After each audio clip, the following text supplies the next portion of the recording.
Even though the Gospels are filled with problems of contradictions and historical mistakes and words put on Jesus' lips that he didn't actually say, all of the findings of modern scholarship, even though that's true, there is still a good deal of the Gospels that is historically reliable, that I think we know Jesus said and did.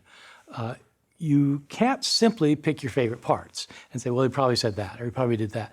It takes rigorous analysis. You actually have to know the ancient languages to do it in a very serious way. And there are scholars who spend their entire lives doing this. And so it isn't simply a matter of picking and choosing. It's actually engaging in historical analysis. But among the things that I think we can say with relative certainty, Jesus certainly existed.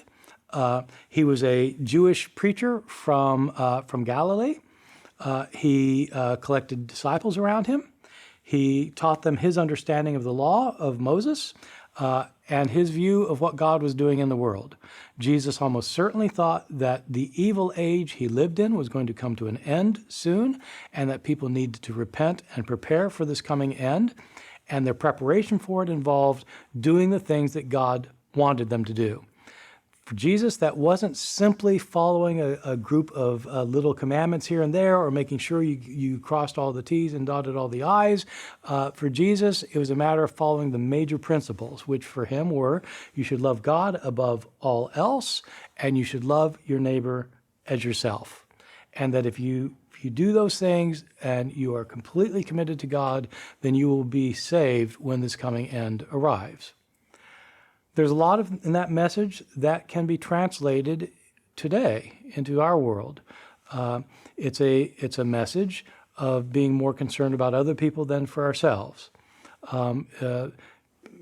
Taking care of those who are needy, taking care of those who are hungry and homeless, and dealing with the current situation. And, a lot of people today think the world is going to end soon. Maybe not because the Son of Man is coming back in glory, but maybe we're going to blow ourselves off the planet, or maybe climate change is going to change.